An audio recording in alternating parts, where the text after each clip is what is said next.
መቼስ ከልጅ መለየት ይከብዳል፣ ግን አብልጠ የምትወደው የትኛው? 11 ልጅ ነበረ፣ ግን እንደየእድሜያቸው እንደየባህሪያቸው ወዳቸዋለሁ ልጆቼን። ከገብረ ዮሐንስ ውጭ ሌላ ስም እንዳለ ሰምተናል። አንተ ሰው እንኳን ያስም ተከለበት ዘማሪ የሚለውን በዝቶብኛል፣ ግን ያው እንዳልከው ነው። እግዚአብሔር ታሪኬን እዚህ ጋር ጀመረው ብለህ የምታነሳው ተርኒንግ ፖይንት አለ? የአሁኑን ገብረ ዮሐንስ ለማየት ያቺ ጀንበር መጥለቅ ነበረባት። ከክራር ውጭ ምን አይነት የዜማ እቃዎችን ትችላለህ? የሚያቅተኝ መሳሪያ ብዙም የለም። ፒያኖ ላይ ጣቴን ባስቀምጥ ትንሽ ፒያኖዋ ልትናገር እንደምትችል እነግርሃለሁ። አሁን ገብረ ዮሐንስ በምን አይነት ህይወት ነው ያለው? አሁን ገብረ ዮሐንስ የቢዋይዲ ሴጎል መኪና ባለቤት ሆኗል። ይሄው የመኪናው ልጅ አዶኒ በጣም ወዳለሁ። በጣም አዶኒ ይገባዋል። በጣም አመሰግናለሁ። ያሳድግ፣ ተባረክ፣ ብሩክን ልጅ ብሩክን። ሰላም ጤና ይስጥልኝ። በመላው ዓለም የምትገኙ ውድ የቀንዲል ሚዲያ ቤተሰቦቻችን እንደምን አላችሁ? ሰላም እግዚአብሔር ከሁላችንም ጋር ይሁን። እንኳን ለብርሃነ ትንሣኤው በሰላም በጤና አደረሳችሁ። ክርስቶስ ተንሥአ እሙታን አብይ ኃይል ወስልጣን አሰሮ ለሰይጣን አጋዞ ለአዳም ሰላም ይዘሰ ኮነ ፍስሐ ወሰላም። የተወደዳችሁ ተመልካቾቻችን እንግዲህ ከትንሣኤ በኋላ የመጀመሪያው መርሃ ግብራችን አድርገን በቀንዲል ፖድካስት ልዩ እንግዳን ወደ እናንተ ይዤ ቀርብ ያለው ከዚህ በፊት ከሚቀርቡት እንግዶች ትንሽ ለየት ያለና እስከዛሬ በመናቀርባቸው መርሃ ግብሮችም የጥያቄና የትምህርታዊ ነገሮችን ይዘን ቀርበናል። አሁን ግን ዛሬ የምንማረው የህይወት ትምህርት ነው። ከኖረበት ከኑሮ ከህይወት የሚያስተምረን የሚመክረን እጅግ የምንወደውን የምናከብረውን ተወዳጁን ዘማሪ ገብረ ዮሐንስ ገብረ ጻድቅን ጋብዘን እዚህ ተገኝተናል። እስከ መርሃ ግብራችን ፍጻሜ አብራችሁን ትቆዩ ዘንድ በአክብሮት ጋብዛለሁ። እንኳን ደህና መጣልን። እንኳን ደህና ቆያችሁ። ጥሬን ተቀብለ ስለመጣ በጣም ከልብ አመሰግናለሁ። እግዚአብሔር ያክብርልኝ። እንግዲህ ቀንዲል ሚዲያን በሌላ ወንድሞች በመምህር ምትኩ በሊቀ ሊቃውንት ስምዐኮንና በተለያዩ የሚዲያ ዝግጅት ላይ ሳዳምጥ ጥሩ እውነት ከማደንቀው አንዱ ምናልባትም እንደ ቤተክርስቲያናችን አገልጋይ መሆንም በጭምር ደግሞ ሳክ ሲታከልበት በጣም እድሜ ገና ነው፣ ግን አንተ በጣም ትልልቅ ፕሮግራሞችን ሰምቻለሁ። እግረ መንገዴን ቀንዲልን ሚዲያን እንደምወደውና ዛሬም ደግሞ ተሳታፊ ሆኜ ደግሞ የግል አሻራዬን ለማስቀመጥ በመታደሌ ደስ ብሎኛል። በድጋሚ እንኳን ደህና ቆያችሁን። በጣም አመሰግናለሁ። እንኳን አደረሳችሁ በላቸው እስኪ የቀንዲል ሚዲያ ቤተሰቦችን። በዓለ ትንሣኤ ነው፣ በዓለ 50 ነው እንግዲህ ያለንበት ወቅት። ቀደም ሲል አንተም እንኳን አደረሰ ክርስቶስ ተንሥአ እሙታን ያልክ ባወጅክልን መሰረት አሁን ያለንበት ጊዜ እውነት ነው። ክርስቲያኖች ጌታችን አምላካችን መድኃኒታችን ኢየሱስ ክርስቶስ መነሳቱን አብዝተን የምንዘክርበት ስርዓተ ቤተክርስቲያን ደግሞ አብልጠን በዚህ ሰላምታ እንድንለዋወጥ የምታዘን ከመሆኑ አንጻር ለኢትዮጵያ ኦርቶዶክስ ቤተክርስቲያን አማኞች በሙሉ እንኳን ለጌታችን ለመድኃኒታችን ለኢየሱስ ክርስቶስ በዓለ ትንሣኤ በሰላም አደረሰን። ገና ከፊታችን ተድላ ደስታ የሚታሰብበት ቀን ነው። ሚያዝያም ገና አልተጋመሰም። የዘገየው አልመሰለኝም እና እንኳን አደረሳችሁ ቤተሰቦቼ። እንኳን አብሮ አደረሰን። እንግዲህ ከምን እንደሚጀምር አላቅም ገብሬ። ከባድ ነው። በጣም ትንሽ ወደ ኋላ መለስ ብለን መቼስ በአንዴ እዚህ የተደረሰበት ስኬት ላይ ከማንሳታችን በፊት ወይም ደግሞ እዚህ የደረስክበት የአገልግሎት ስፋት በህዝብ ሁሉ ተወዳጅነትን እሱ ላይ ከማውራታችን በፊት እንደው የተወለድክ ምናምን አልልህም፣ ነገር ግን እንደው ሁላችንም የምናውቀው ብዙ በሚዲያዎች ሲደጋገም እንሰማለን።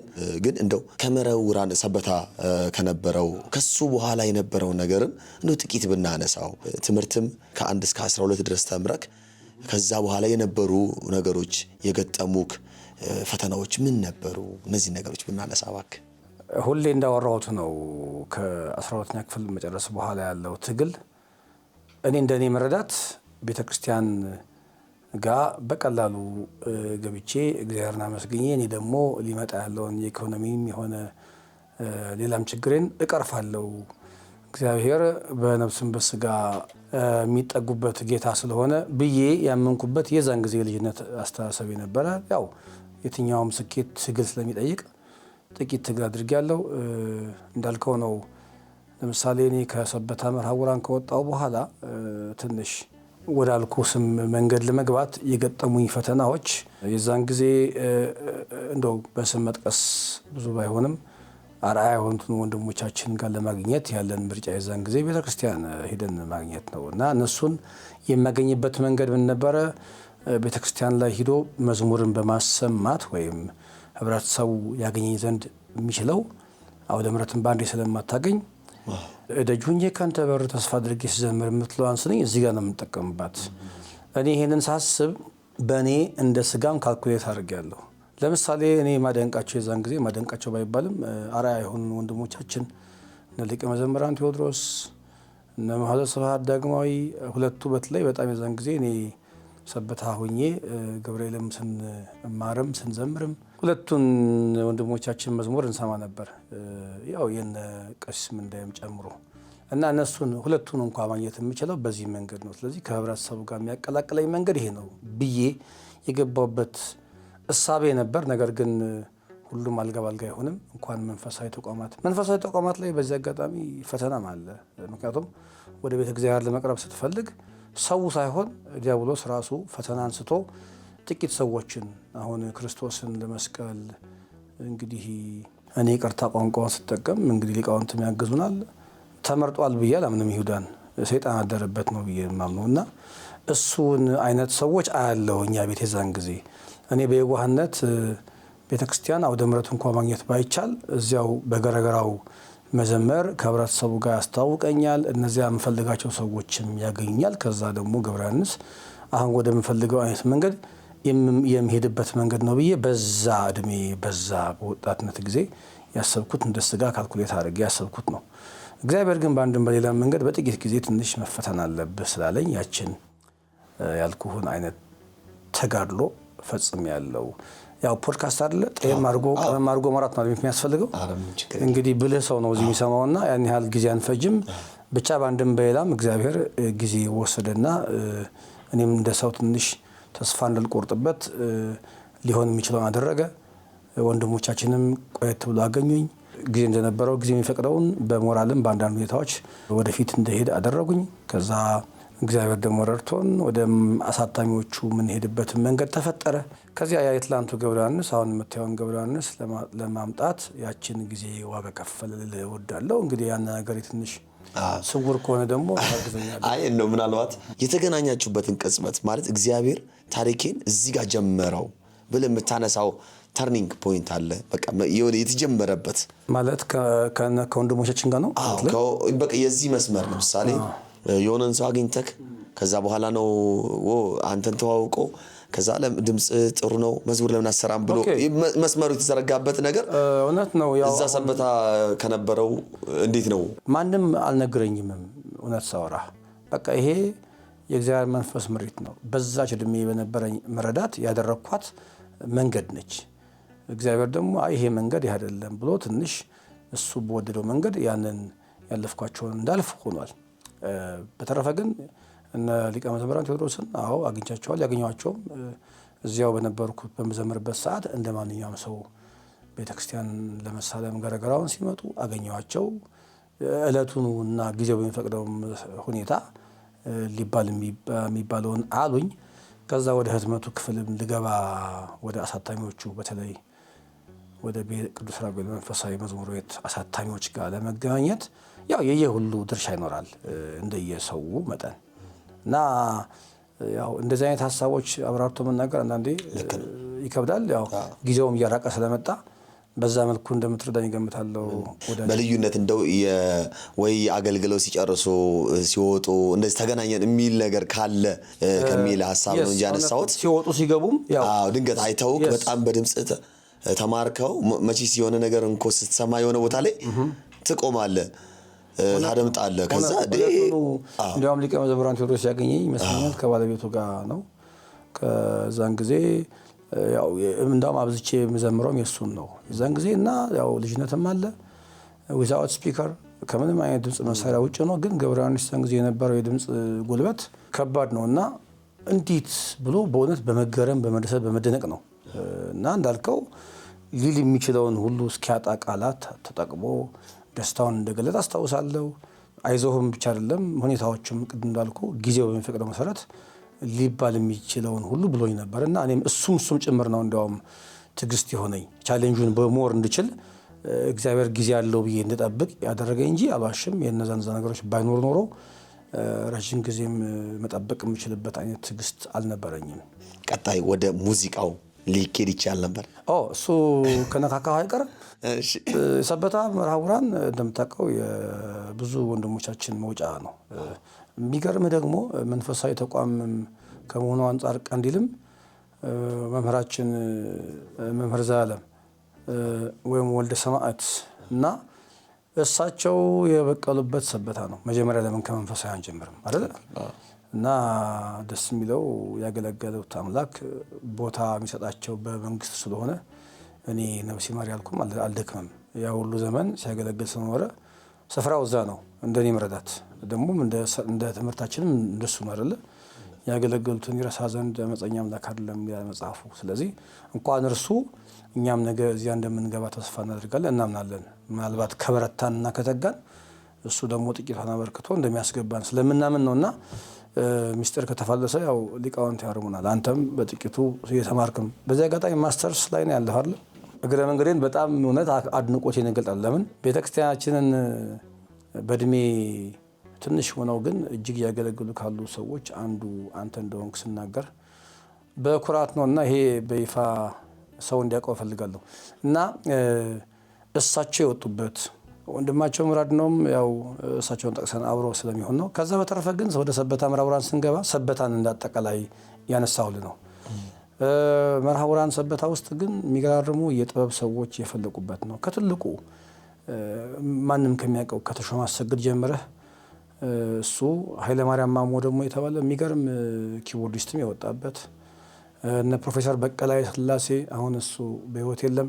እነሱ የወጡበት በጣም የሚገርሙ እና መሰል ሰዎች የአገርዳ ጤናውን ጨምረህ እና እንዲህ አሁንም የሚገርም ከዚያ ግቢ የጥበብ ሰው ይፈልቃል። በጣም የሚገርመኝ እንደ ድሉ ደግሞ ገብረ ዮሐንስ የዛን ጊዜ የተማረው እዛ ስለሆነ የኔም ዘመን ነበረች እና እንዳልከው እንደዚች ትልቅ ፖድካስትም ባይሆንም ሚኒ ሚዲያ ውስጥም እየገባን አዳራሽ ውስጥ እየገባንም እንዲያ ስለነበረ እንዳልከው ወደዛ ኦፖርቹኒቲ የመግባት ሁኔታ በጣም ነበረ። አለፍም ሲል ደግሞ አሁን ስም መጥቀስ ስለማይሆን ነው እንጂ አርቲስቶችም አግኝተውኝ እዚያ በነበርኩበት በዚያ ኮንዲሽን ለምን ይሄን ትተህ ወደዚያ አትሄድም? እኛ ጋር ብትገባ እኮ በእንዲህ መጠን ብር እንቀጥርሃለን ብለው ስጦታ የሰጡኝ ሰዎች ማለት ኦፈር ያደረጉኝ ሰዎች ነበሩ። ግን እኔ የዛን ጊዜ አላማዬ በፍጹም እኔ እግዚአብሔርና መስገኜ ዕለታዊ ችግሬንም የነገው ህይወቴንም መለወጥ እንደምችል አምናለሁ ብዬ የመለስኳቸው ሰዎች ነበሩና እንዳልከው ወደዛም የመግባት አጋጣሚዎችም ነበሩ። ልክ ነህ።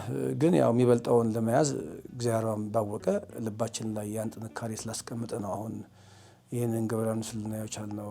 ቀዳሚ የሚገርም ነው። የሰበታ በነበርክበት ጊዜ እንደው የነበረው የዜማ ዕቃ ማለት አሁን እንዳልከኝ አንድ ነገር ብቻ ይዛችሁ አይደለም እዛ የምትቀመጡት። እንዳሁኑ ዋን ማን ባንድ የሚባል የለም። በዛን ጊዜ ሁሉንም መቻል አለበት። ሙያተኛው ጊታር የሚጫወተው ጊታሩን ይይዛል፣ ድራም የሚጫወተው ድራም ይጫወታል። ይሄ ግልጽ ነው። ምንም ጊዜው እለቱ አሁን ነው። በቴክኖሎጂ አገዝ በጥቂት ቴክኖሎጂ ብዙ የሙዚቃ ስራ የሚሰራው እንጂ የዛን ጊዜ ምንም አይዋሽም። ይሄ ሌላ ትርጉም እንዳይሰጠን እንጂ ያው እለቱ ዘመኑ የፈቀደው ባንድ ነው። ልክ ነው። ሙሉ ባንድ ይባላል። እሺ የምናየው ፊት ለፊት ያው መቼስ ክራርን ነው። ከክራር ውጪ ምን አይነት የዜማ ዕቃዎችን ትችላለህ? እግዚአብሔር እኔ የማምነው የጥበብ አምላክ ስለሆነ ጣቶቻችንን በየትኛው መሳሪያ ላይ እንድንጠቀም የሰጠን እግዚአብሔር ነው። ያንን ጥበብ እኛ ወደ መንፈሳዊ ወደሚሻል ቦታ ማስኬድ የኛ ፋንታ ነው እና ከዛ አንጻር ይታይልኝና ግን እንደ ሰው ጣቱን እንደሚነካ ሰው መሳሪያ ግን እኔ የሚያቅተኝ መሳሪያ ብዙም የለም። ምናልባት የትንፋሽ መሳሪያ እንጂ ማልነካካው ሌሎቹ መሳሪያዎች ለእኔ ለራሴ የሚሆን በተለይ ለግሌ ለዜማ መጫወት እንደው ዝም ብለህ አንድን መሰንቆ መንፈሳዊም ዓለማዊም ሙዚቃ ልትጫወት በብትል አንተ ነህ የምትወስነው። መሰንቆ አልፈልግም አይልም አይደለ? ከዛ አንጻር አሁን የፒያኖ ላይ ጣቴን ባስቀምጥ ትንሽ ፒያኖዋ ልትናገር እንደምትችል እነግርሃለሁ። ሌላውን መሳሪያ እንደዚሁ እንግባባለን። ግን ያው የሚበልጠውን ስለምንሻ ነው ወደዛ ሄድ ነው። ይሄ ከምን የመነጨ ነው? ያው እዛ ግቢ ውስጥ አንዱን የማወቅ አዎ።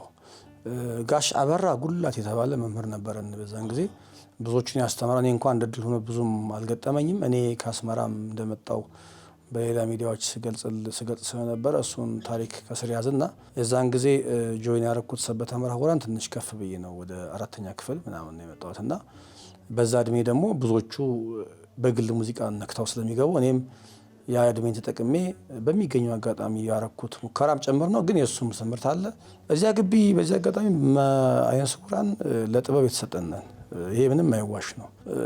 በተለይ ጥበብ ላይ በተለይ በመስማትና በመሳሪያ ጉዳይ ላይ በጣም ንቁዎች ነን። እኔ ትንሽ ብጨመርበት አይጎዳም። ከኛ ባይ የሚበልጡ በጣም ብዙ ደግሞ አሉ። እንደ ድል ሆኖ አይነ ስውራን በጣም ጎበዝ ናቸው። በጣም እንደ ድል ማለቴ ሰው እንደሚመለከተው አለማየታቸው የሚወስድባቸውን ፐርሰንት ወይም አያዩም ብለው ባለማየት የሚመጣውን ክፍተት በሌላ በመስማትና በመሰል አስተውሎት እጅግ ይሞሉታል። ያው ከነሱ ደግሞ ትንሽ የምትንጠባጠበው እኔ ጋር ትመጣለች። በጣም መልካም። እንደው በክራር ማገልገሉ ከዛ በኋላ እንዴት ቀጠለ? ወደ ክራር ብቻ ለይተክ?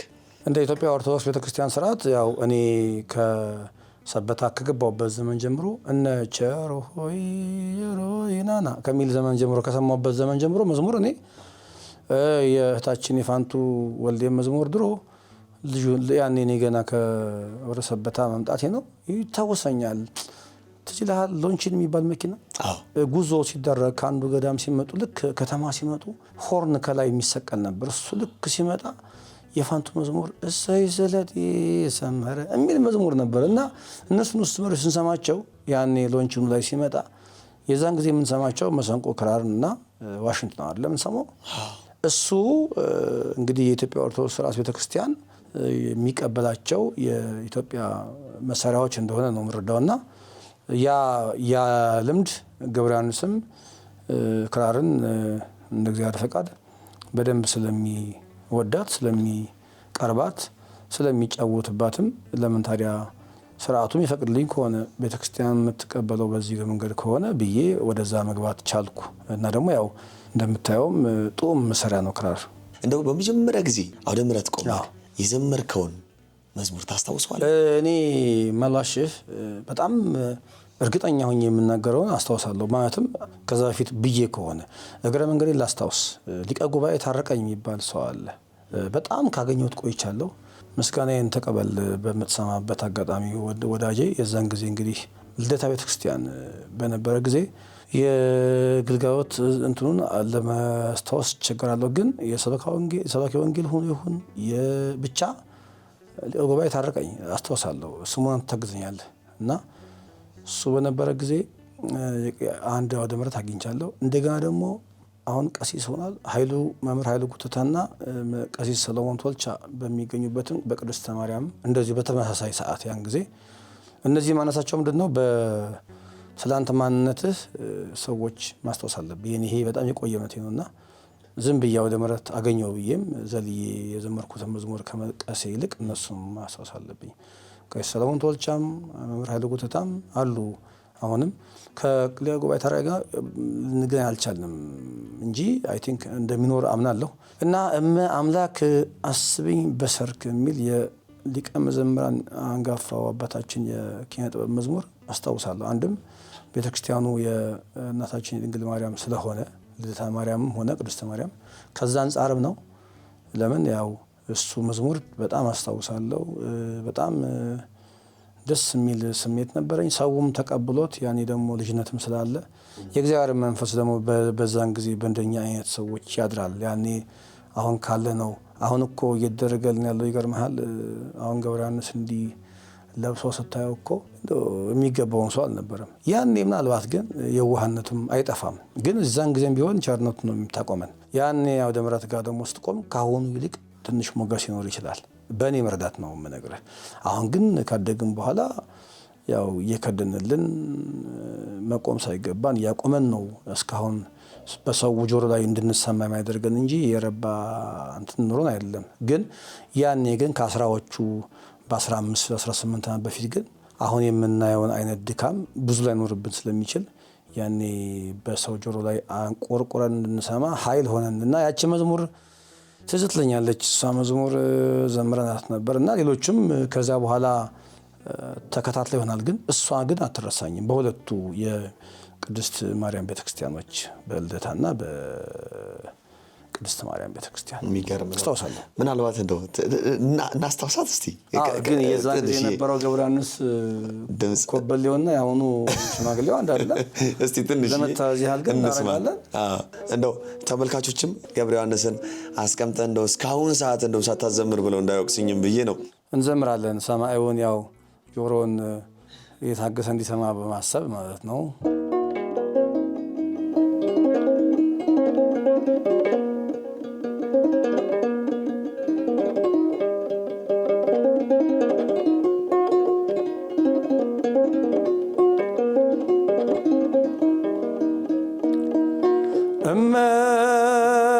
አምላክ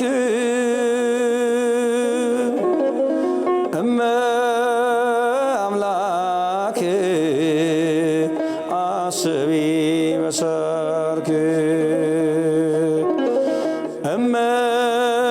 አምላክ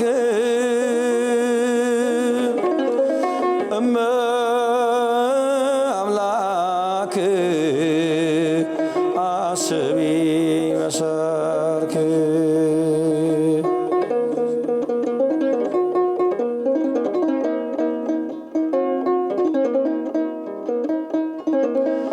ሐዘኔ ጭንቀቴ በጣም በዛብኝ ከልጅሽ አስታርቂኝ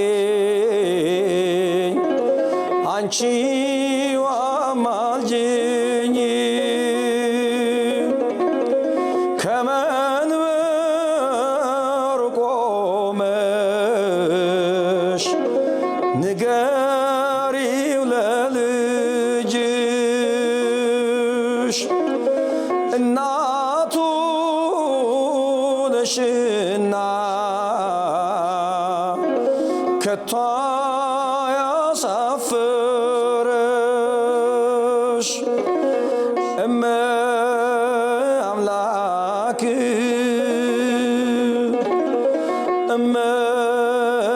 አምላክ አስቢ በሰርክ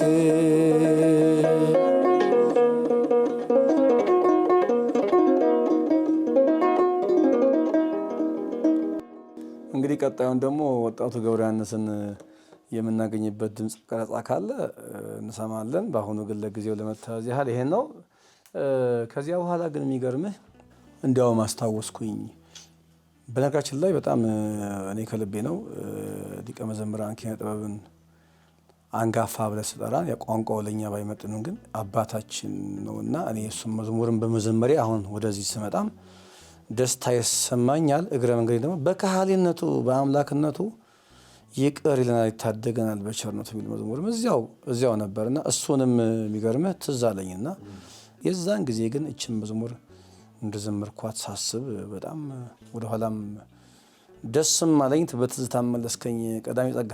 የሚገርም ነው። እግዚአብሔር አምላክ ከዚህ የበለጠ አገልግሎት እንድትሰጥ ቤተክርስቲያን እንድታገለግል እድሜና ጤና ይስጥክ። ዝማሬ እውነት ያሰማልን፣ ዝማሬ እውነት ያሰማልን በሉ እናንተ። እንደው ገብርዬ እዚሁ ላይ ይዘን የመጀመሪያ ቁጥር 1 መዝሙር ለምሳሌ ወደ ራጉኤል መዝሙር ቤት ሄደክ የመጀመሪያ ቁጥር 1 ዝማሬ ለማውጣት የታየበት መንገድ ምን ነበር ብለህ ታስባለህ? አጣው እኮ ነገር ያነሳ ይላል። አዎ ልደታ ላይ ዘመርክ፣ ቅድስት ማርያም ላይ ዘመርክ። ከዛ የሆነ ሰው አየኝ ልትለኝ የምትችለው ነገር አለ? ይሄንን መዝሙር ረሳው ታየህ። ከዚያ በኋላ ለካ ቅዱስ ራጉኤል ቤተክርስቲያን ሮብ ጉባኤ ነበር። አሁንም አለ አይ ቲንክ። ስንት ዓመቱ ነው እንግዲህ እሱ የጎልማሶች ጉባኤ ሮብ አለና እዚያ ላይ የምደርስበትን አጋጣሚ ተፈጠረ። አሁንም የቆዩ ሰዎችን አስታውሳለሁ። ዳኜ የሚባል አሁን አባት ስሙን ረሳሁት በጣም ቆይና አጋጣሚ እንደው ቴክኖሎጂ መስጋና ይገባውና ሊሰማ ስለሚችል ነው በደንብ በይፋም ጠቅሰው ዳኜ የተባለ ወንድማችን ይሄንን ዝማሬ እንድዘምር አይ ቲንክ ልደታም ይሁን ወይ ቅዱስ ማርያም ሰምቶ ሊሆን ይችላል፣ ግን እዚያ ላይ እንድጋበዝ መንገዱን አመቻችና እንዴ በጣም ትልቅ ጉባኤ ነው። እዚያ አጋጣሚ እዛ ላይ ደግሞ ይሄንን መዝሙር ደግሜዋለሁ። ለምን እንዳልኩ ነው። የዛን ጊዜ እኔ የሊቀ መዘምራን የአባታችን የኪነ ጥበብን መዝሙር በግሌ እወዳለሁ። ደግሞም ከህብረተሰቡ ጋርም አምልኮ ለመፈጸም የዛን ጊዜ ያንን መዝሙርም መዘመር ለግልጋሎታችንም ይሰምራል። ለምን እንደው አቋረጥኩ ይቅርታ አድርግልኝና ከመዝሙርነት ባሻገርም ወደ ጸሎትነት እስከ ማደግ የደረሱ መዝሙርም ያላቸው እጅግ የተከበሩ የተወደዱ አባታችን ናቸው። በነገራችን ላይ የእግረ መንገዳችንን በእውነት ቀሪ ዕድሜያቸውን የጤና የሰላም ያድርግልን። አሜን። ባለፈውም ስለሰማሁት ቤተክርስቲያን ክብር አድርጋ አንዳንድ ደስ የሚል ዜና ሰምቻለሁ። በዚህ አጋጣሚ እሳቸውን አስበው ሊቀ መዘምራን ኪነ ጥበብ አስበው የእሳቸውን ትጋት ባይመጥንም ግን ደግሞ ይገባቸዋል ብለው ጥቂት ማዕረግም ጥቂት ደግሞ የስጦታም እንዲሁ የዘመናቸውን የማይመጥንም እንደው ጥቂት ሁኔታዎች እንዲሆን ያደረጉ እሱ ድረስ ሄደዋልና ትውልዱን አሁን እኛም ተቆጥረን ሰዎች ጋር ተቆጥረን ዘማሪ ስንባል የነሱ የጥንታውያን አባቶቻችን የነ ኪነ ጥበብ የነ ታደለ ፊጣን እንዲህ እየቀጠለ የመጣ ቅብብሎች ነውና እኔ በእውነት ለትልቆቹ ወንድሞች አባቶች ያለኝን እጅግ አክብሮት መግለጽ እፈልጋለሁ።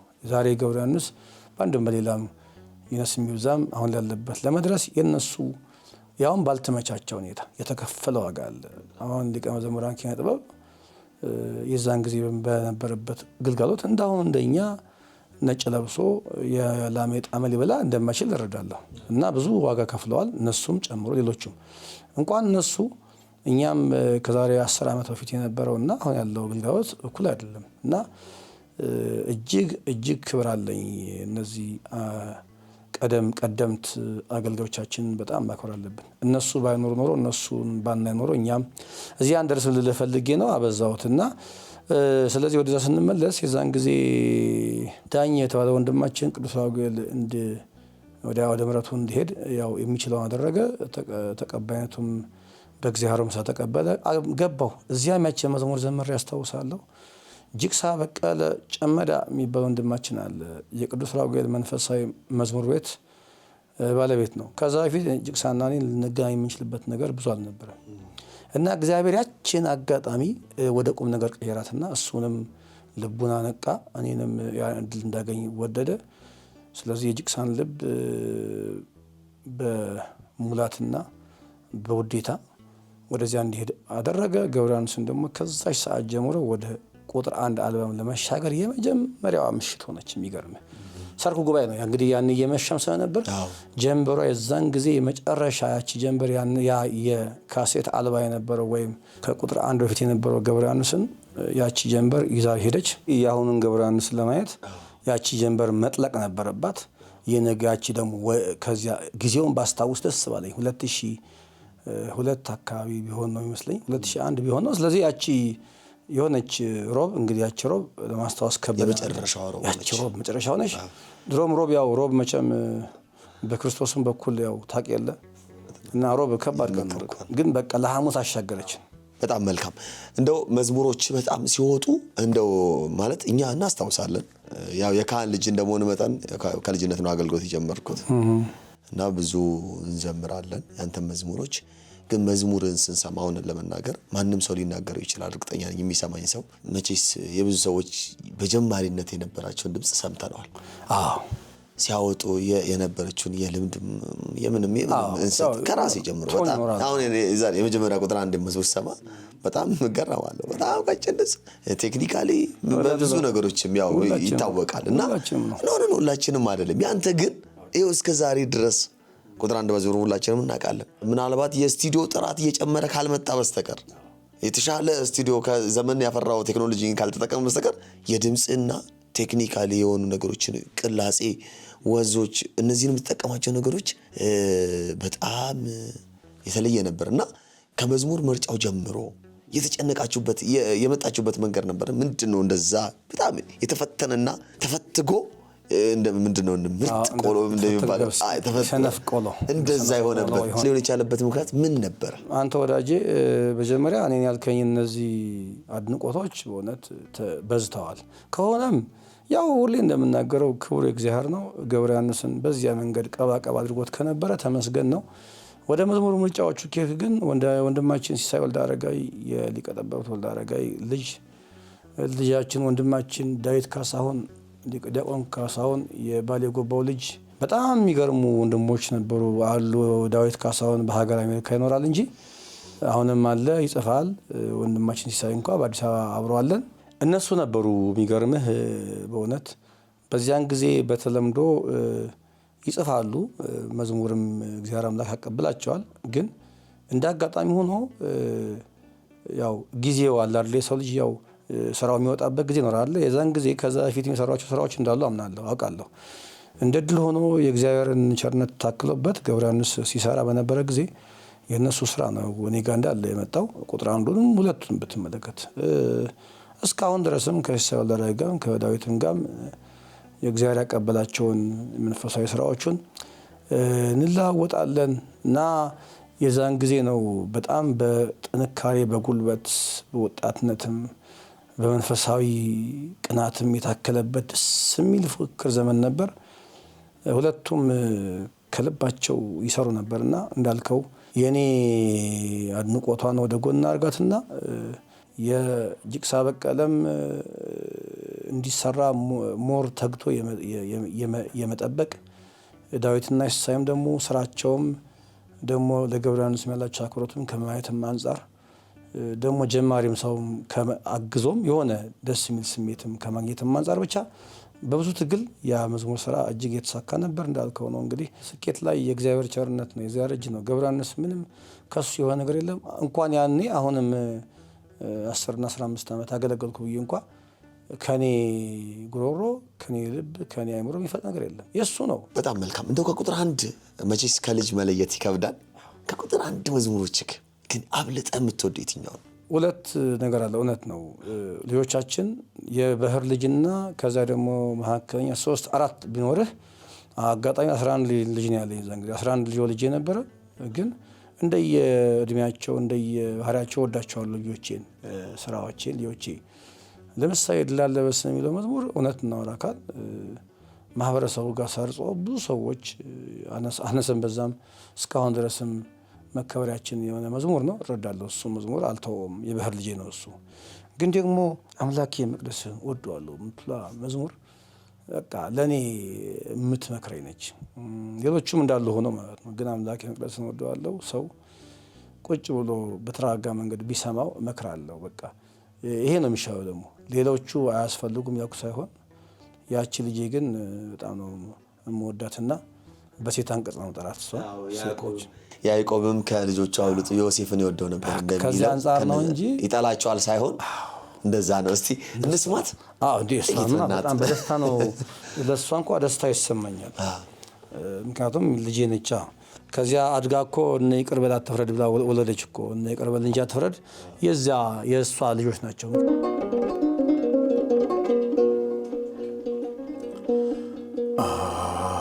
አምላኬ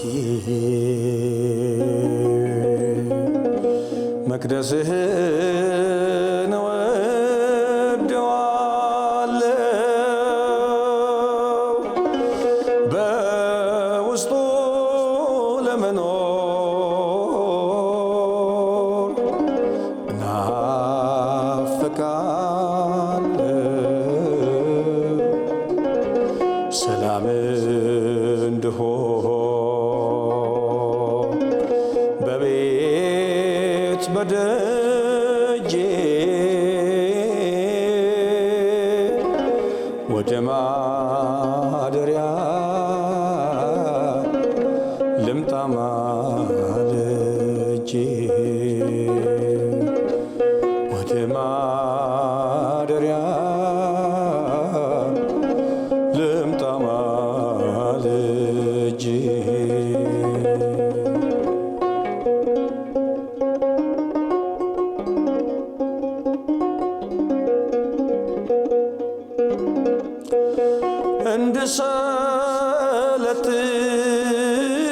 እንድሰለጥን በመላ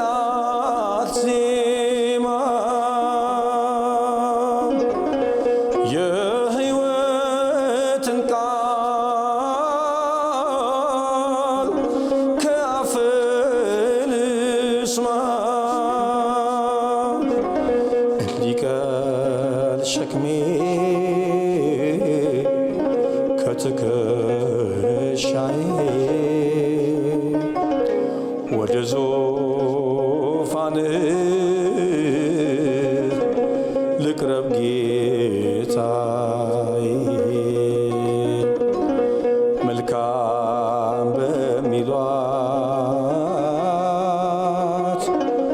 በመቅደስህ ሳመልክ ልኖር ስማጸንህ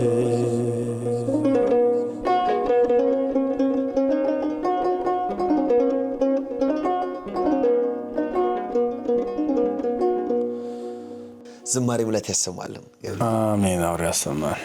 እጅግ ደስ የሚል መዝሙር ነው። ያው ሁላችንም እንዳልከው በተረጋጋ መንፈስ ሆነን በተለይ ስናዳምጠው ተመለሰልኝ ደስታ ሰላሜ ቤት መጥቼ በመሳለሜ እያልን ብዙዎቻችን ጭንቀት ሲገባን፣ ሐዘን ሲከበን፣ ችግር ሲገጥመን ቤቱ ቤተክርስቲያን መተን ፊት ለፊቱ በዝምታ አፋችንን ሳንከፍት በውስጣችን ስናወራ እንኳን ሰምቶን የልባችንን መሻት ቤት መጥቼ ተመለሰው ደስታ ሰላሜ ቤት መጥቼ በመሳለሜ የተለወጠው ሞቴ በህይወት እናፍቃለሁ የእግዚአብሔር ቤት። በቃ መጨረሻችን እሱ ነው።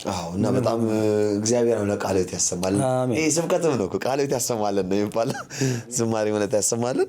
አሁን ደግሞ እንደ አጠቃላይ ልጠይቅ እስቲ፣ እንደ አጠቃላይ እስካሁን ስንት መዝሙሮች ሰርተሃል? ስንት አልበሞች ሰርተሃል? ያው አልበም በሚቁበት ለምዶ አልበም ስንል ከ10 በላይ ያሉበት የተካተቱበት የስራ ነው አይደለ? ስለዚህ ናታኔም 11 መዝሙሮችን ተካተውበታል። ስለዚህ ዘጸአት ሚል አለ። ዘጸአት ነው ለህዝቡ በሚፈርደው ፍረዱበት፣ በሚምረው ጨክኑበት እያለን የምንሰራው አለ። 3 አለ። አሁን ደግሞ በቅርቡ ደግሞ ይቅር በል እንጂ አትፍረድ የተካተቱበት፣ እሱም ያው ጊዜው በሚፈቅደው መሰረት እንደዚህ እንዳሁኑ ሲዲ ባይሆንም ከዚህ ከዲጂታል ሚዲያ ጋር አገናኝተን የተሰራለ። ከዚያ በኋላ ግን የተካተቱ ደግሞ ጥቂት ከወንድሞች ጋራ ለበጎ ስራም ለአንዳንድ መንፈሳዊ ሁኔታዎች የሰራናቸው ስራዎች አሉ። ስለዚህ አንድ አልበም በተለምዶ 12 13 ቢይዝ 4 ጊዜ 13 አባዝተህ ከዛ ደግሞ እንደዚያን አንድ 60 ነው እንደሱ እናድርግና እግዚአብሔር ረድቶን በዚያ መንገድ ለእናንተ ለቤተሰቦቻችን እግዚአብሔር ያቀበልን ያህል ጮኸናል። እንግዲህ በጣም ደስ ይላል። እንደው አሁን ምን ልል ነው ከነዚህ ሁሉ ደግሞ እንደው ከ70 በላይ በሆኑ ዝማሬዎች መካከል ከቁጥር 1 ከቁጥር 2 ከቁጥር 3 ከቁጥር 4 እንደዚሁም ደግሞ በኮሌክሽን ከተሰሩት ስራዎች እንደው በጣም በህይወቴ ባልዘምረው ኖሮ ይቆጭኝ ነበር ብለህ የምታስበው ወይም ደግሞ እንደው አስበልጠህ የምትወደው? በጣም ልክ ነህ። እንግዲህ እኔ አሁን በቤተክርስቲያናችን ስርዓት መሰረት ለእግዚአብሔር አምላካችን ክብር የሚሰጡ ብዙ መዝሙሮች ሰምቻለሁ። ለምሳሌ እግዚአብሔር እያልን ቃል በቃል የምንጠቅሰው ለምሳሌ እግዚአብሔር ተዋጊ ነው አልኩ አይደለ? እግዚአብሔር ተዋጊ ነው አልኩኝ። እግዚአብሔር አንዱ የተናገረው አልኩኝ። በደንብ አስተዋል። ሁሉም በሁሉ የሚገዛም አልኩኝ። እርሱ ነው እግዚአብሔር አልኩኝ። እስካሁን የእግዚአብሔር ስም የጠራው ነው። ደግሞ የማይሸረሸር እቴ ብዬ ጠራው። እሱም የእግዚአብሔር ስም ነው። በምስጋና ተማርኮ አለባችንም አልኩኝ። እነዚህ ሁሉ ብቻ ለጌታ ለአምላካችን ተጸውዖ ላይ የሚገቡት መዝሙሮችን ተጠቅሜያለሁ አይደለ? በሰማያት ላይ ከፍ የሚለውም ውስጥ ራሱ የሥላሴን ስም ጠቅሻለሁ አይደለ? ይሄ ምንም ማልደራደርበት ይሄ ስርዓት ቤተክርስቲያኔ ያስተማረችኝ ስለሆነ በእነዚህ መንገድ አምላኬ ማክበሬ በጣም ደስ ይለኛል። በነገረ ማርያም ብትሄድም ከሰማዩ ከፍታ እኔም ትውልድ ነኝ ቸሪቱም እንዲህ እያልን የማርያም መዝሙርን የነገረ ማርያም ያነሳበት ዜማዎችም መዝሙሮችም አሉ። እነሱንም በመዘመሬ ኩራት ይሰማኛል። እያልክ ስትሄድ ግን ነገረ መላእክት ላይ ብትመጣ ግን ከይቅርታ ጋር የእግዚአብሔር መልአክ ስሙ ድንቅ ነው ለጾራ ሰው ለማኑሄ እንደ ነገረው የሚለው መዝሙር ግን በጣም እግዚአብሔር ይሄን መዝሙር በእኔ አንድ ቤት እንኳን ተዘመረ ያልኩት ግን አንዱ እሱ ነው። እንዴት ተረድተኛ አለ እጅግ በጣም በእውነት እግረ መንገዴን ያው የዲያቆን ዳዊትን ስራ ነው። እሱም በጣም ኩራት የሚሰማኝ በነገረ መላእክትም በመዘመሬ እሱም መዝሙር ከስነ ግጥሙም ከታሪክ ፍሰቱ ከሁሉ ጋር ተያይዞ እንኳን አላመልጥ ያልኩት አንዱ ይሄ ነው። ሌላው እንዳለ ሆኖ ተረድተኛል አይደል? ነገረ መላእክት ላይ በመዘመሬ በጣም የኮራሁባቸው ስራዎች የመጀመሪያው ይሄ መዝሙር ነው። እኔ ሲሰራ ያጋጠመ ነገር አለ ይሄን አብልጠ ልትወድበት ይቻልከው ወይም ደግሞ እንደው በቃ ይሄ ስሜት እንዲሰማ ያደረገ ነገር? ይሄኛውን ነው የእግዚአብሔር እንዴ። እስኪ ቀዳሚ አንተ እንዲያውም ቴዎሎጂ ተማሪ ነህ። በነገራችን ላይ ምርቃትም ባለፈው ነበረ። አሁን ደግሞ ወደ ሌላ ከፍታ እየተሻገርክ ነው። ስለዚህ አንተ በደንብ ይገባሃል። ለምሳሌ ቅዱስ ሚካኤል ፈጥኖ ድረስልኝ የሚለው ዝማሬ አለ ከታች ከመጀመሪያ አልበም ላይ። እሱንም መዝሙር እና ያኛውን ስታወዳድራቸው እስኪ የትኛው ነው የታሪክ ፍሰቱ፣ የስነ ግጥሙ፣ የመጽሐፍ ቅዱስ ታሪክነቱ ከመጽሐፍ ቅዱስም አንጻር ነገረ ሚካኤል ነገረ መላእክትን ከማስተማርም አንጻር እንዲሁ አንተም ትገመግመዋለህ ብዬ አወረደ። በጣም የሚገርም ስነ ግጥም እኮ ነው። የሚገርም በቃ እና ይሄን እውነት ይሄን ስናገር ትንሽ ስሜታዊ ስለሚያደርገኝ በጣም በእውነት እግዚአብሔርን እጅግ አመሰግናለሁ። ሌሎችም መዝሙሮቼ እንዳሉ ሆነው ለምሳሌ ዓለም ሳይፈጠር የነበረች ዓለም የሚል መዝሙር አለ። እዚህ ከነ ይቅር በል ጋር አትፍረድ ጋር የወጣ ስራ አለ። እሱ አልተሰማም አይደለ? አንዳንድ መዝሙሮች ግጥማቸውም ጥሩ ሆነው ባልተወቀ ምክንያት ያልተሰሙ አሉ። እንደዛ ሆኖ ነው እንጂ አሁን የሚካኤል መዝሙር አስበልጬ እንዲያልኩ ሳይሆን የዛን ግን እስኪ ግጥሙን በደንብ ያው ታሪክ ፍሰቱ እግዚአብሔር ብዙ መዝሙሮቹን ለዳዊት አቀብሏል። ለዲያቆን ዳዊት የማይሸረሻት የሚለውንም ብትመለከት በሰማያት ላይ ከፍ ከፍ ብለው የእሱ ስራ ናቸው። እሱ እግዚአብሔር በሱ በኩል ለእኛ ያቀበለን ያው አይምሯቸው ላይ ያለ የሚሰራ እግዚአብሔር። ከዛ አንጻር ግን ያችን ዜማ ግጥም በተለይ ግጥሙ ፍሰቱ እጅግ የሚማርከኝ ለማለት ፈልጌ እንጂ ስራማ ያው ሁሉም የየራሱ ስራ አለው እና ተረድተኛል አይደል? በጣም አይ ያው መቼስ አንድ መዝሙር ምን እንደሚያሟላ ሁላችንም እናውቃለን። አንዱ ጸሎት ነው፣ አንዱ ምስጋና ነው፣ አንዱ ደግሞ አምልኮ ነው፣ አንዱ ክብርን መግለጫ ነው። ከዛ አንጻር ደግሞ ትምህርቱ ሰው ለመቆሙ ትምህርቱ ወሳኝ ነው። ለብዙዎች መልስ የሚሆን ለብዙዎች በቅዱሳን መላእክት ዙሪያ ጥያቄ ላለባቸው ሁሉ መልስ የሚሆን ትልቅ ስራ ነው ይሰራል። አመጣልኝ።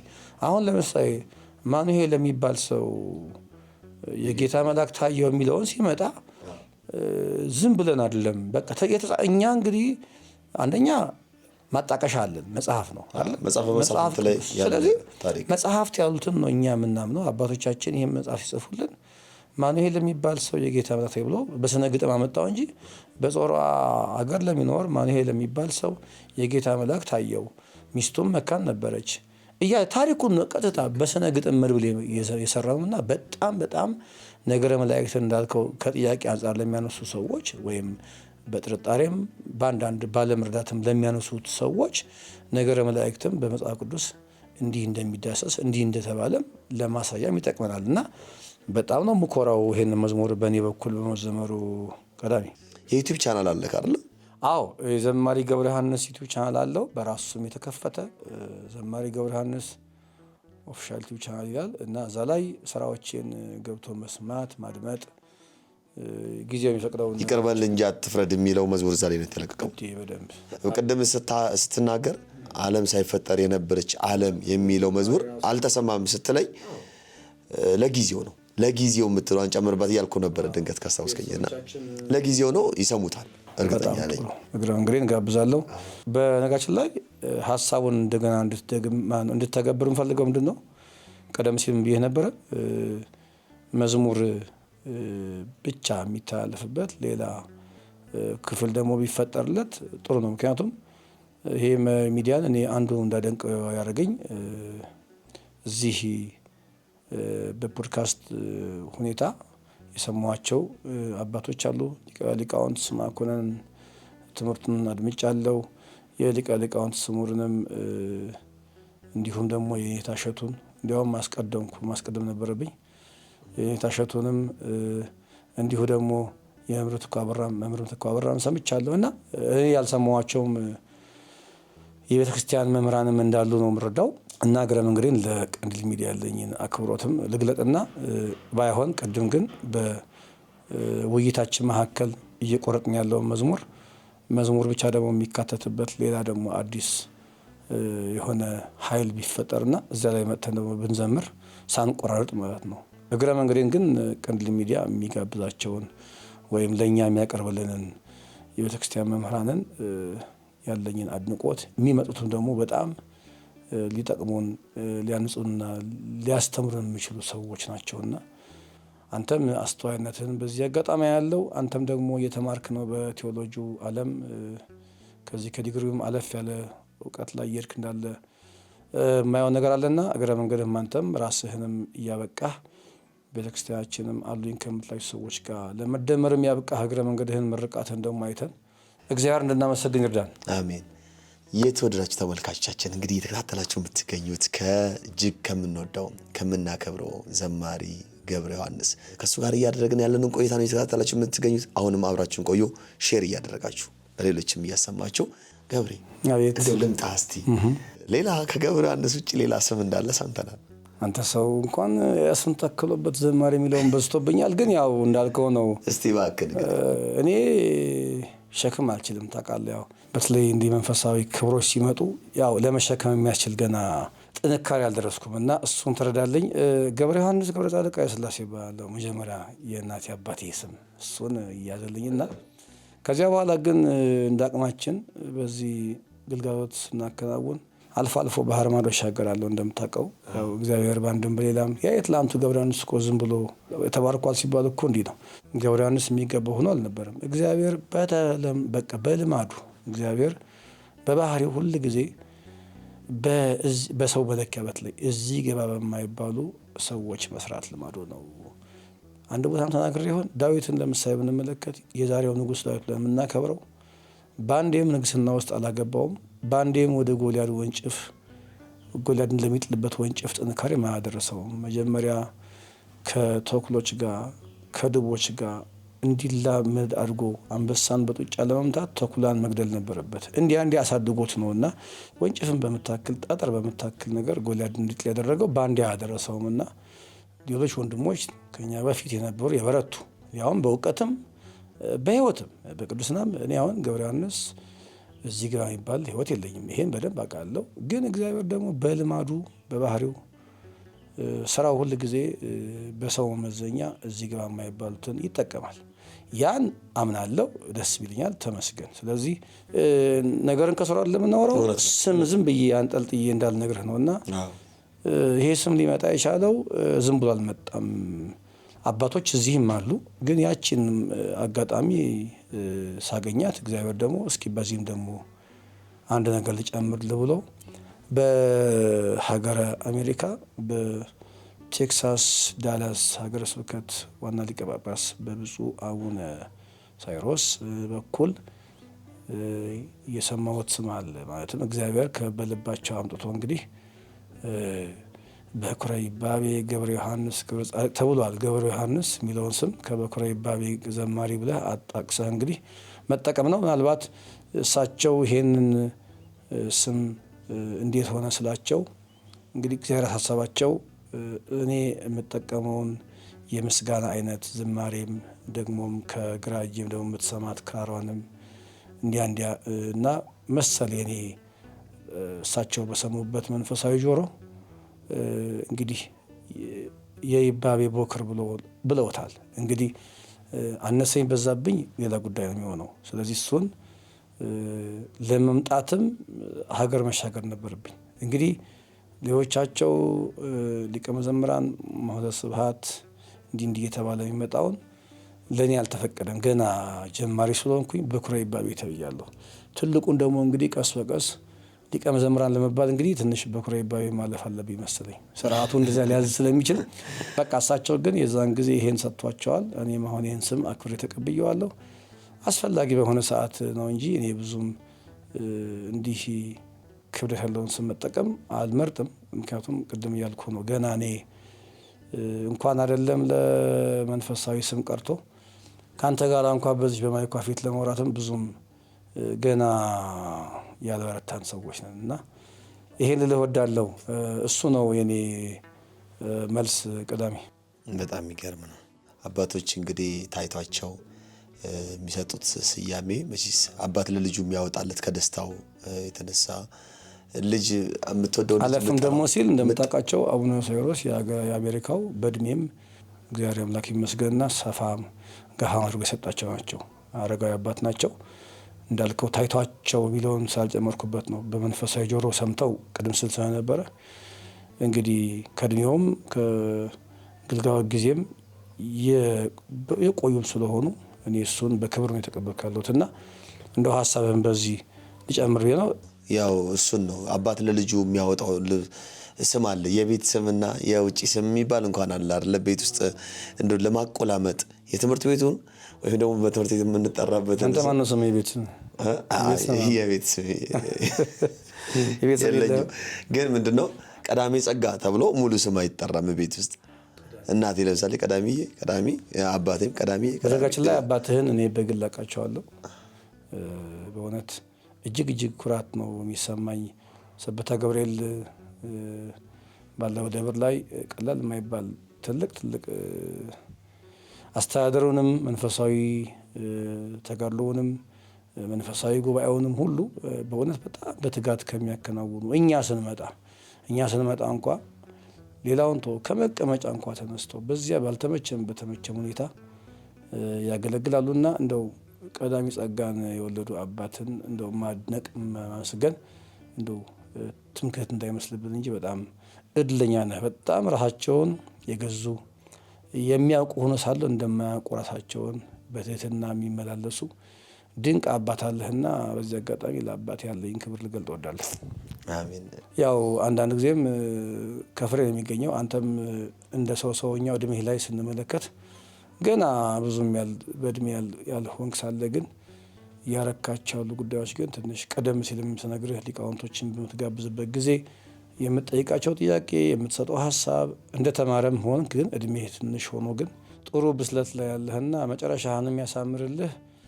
በእድሜም ከኛ ጋር ይቀላቅልህ። እኛ በጣም እንበልጥሃለን በእድሜ።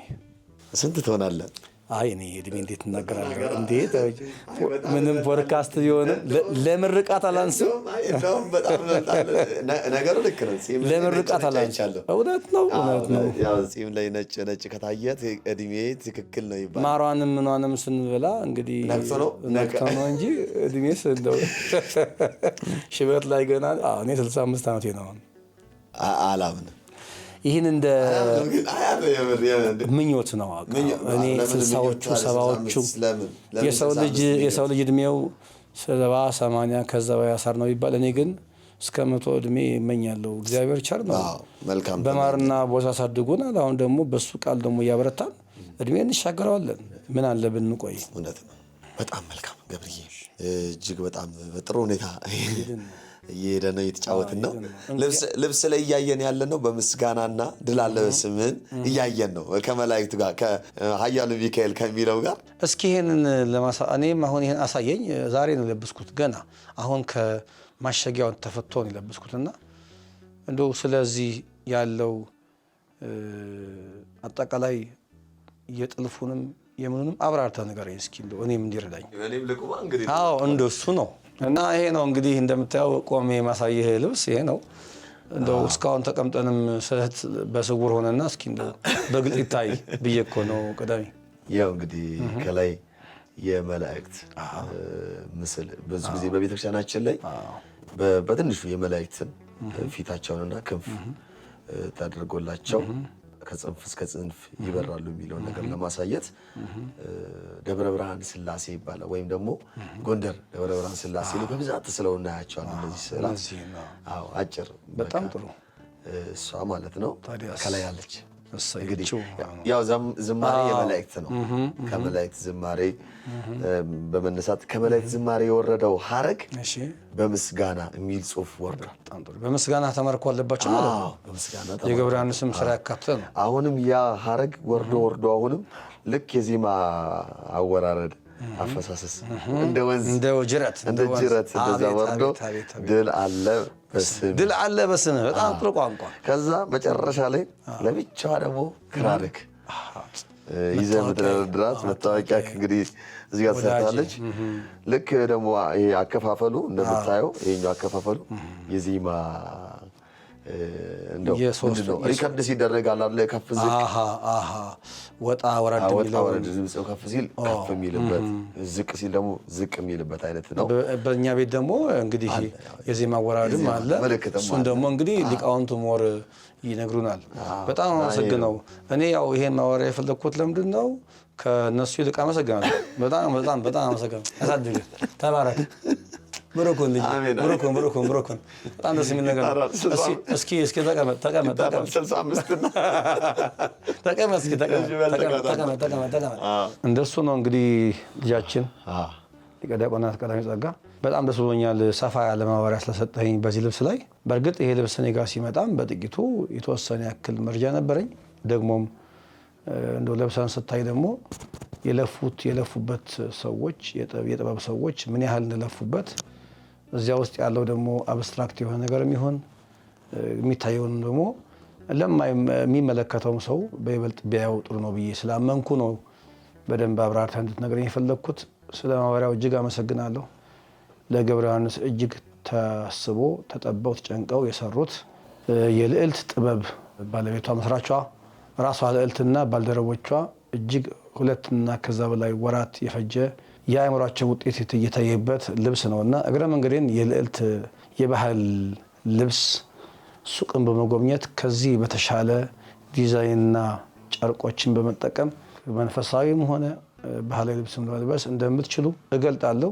ልዕልት የባህል ልብስ የሚገኘው በሽሮ ሜዳ ብላቴና ህንፃ ላይ ሲሆን አጋጣሚ ሆኖ ደግሞ የዚህ የባህል ልብስ መስራች ወይዘሮ ልዕልት የሊቀ ዲያቆናት ወንድም ቀዳሚ ጸጋ ባለቤት ናቸው። ስለዚህ እጅግ ኩራት ይሰማናል። አእምሯችንን ይባርክልን፣ ቤቱንም ያስፋልን። ከዚህ የባሰ ያማረ ባህል ልብስ ሰርተን ደግሞ ለእኛም እንድንለብስ እናንተም ከህብረተሰቡ ጋር እንድትግባቡ የሀገራችንን ጥበብ የቤተክርስቲያናችንን ጥበብ እንድታሳዩ እመኛለሁ።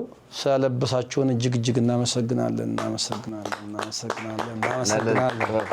ልዕልት ይገባታል። እናመሰግናለን። ቀዳሚንም እናመሰግናለን። ልዕልት ጥበብ ሁልጊዜ ለቀንዲል ሚዲያም የሁልጊዜ አጋራችን ነች።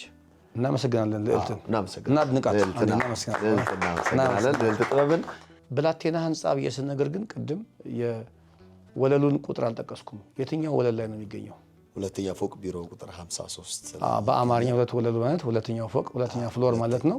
ሁለተኛ ፎቅ ቁጥር ስንት? 53 ቁጥር። እባካችሁን ቁጥር 53 ላይ እየሄዳችሁ ብላቴና ህንፃ ሁለተኛ ፎቅ ላይ በመሄድ ገብረ ዮሐንስ የለበሰውንም ከዚያ በላይ ያለውን ጥበብ እንድትጠቀሙ በወንድምነት በክርስቲያናዊ ጨዋነት ጋብዛለሁ። ሀገር ውስጥም የምትኖሩ ሰዎች ጆይን አድርጋቸው፣ ውጭ የምትኖሩ ሰዎች ደግሞ ጊዜው በሚፈቅድላችሁ መሰረት እንድታገኟቸው በወንድምነት ጋብዛለሁ። ቃሌን እንደምትሰሙ ደግሞ እርግጠኛ ነኝ። ተባረኩ ስለምትሰሙኝ። በጣም መልካም። አሁን ገብረ ዮሐንስ ያለበትን ሁኔታ እስቲ እንዳስስ። እንግዲህ መዝሙሮቹ እንዳሰናል። አሁን ገብረ ዮሐንስ በምን አይነት ህይወት ነው ያለው?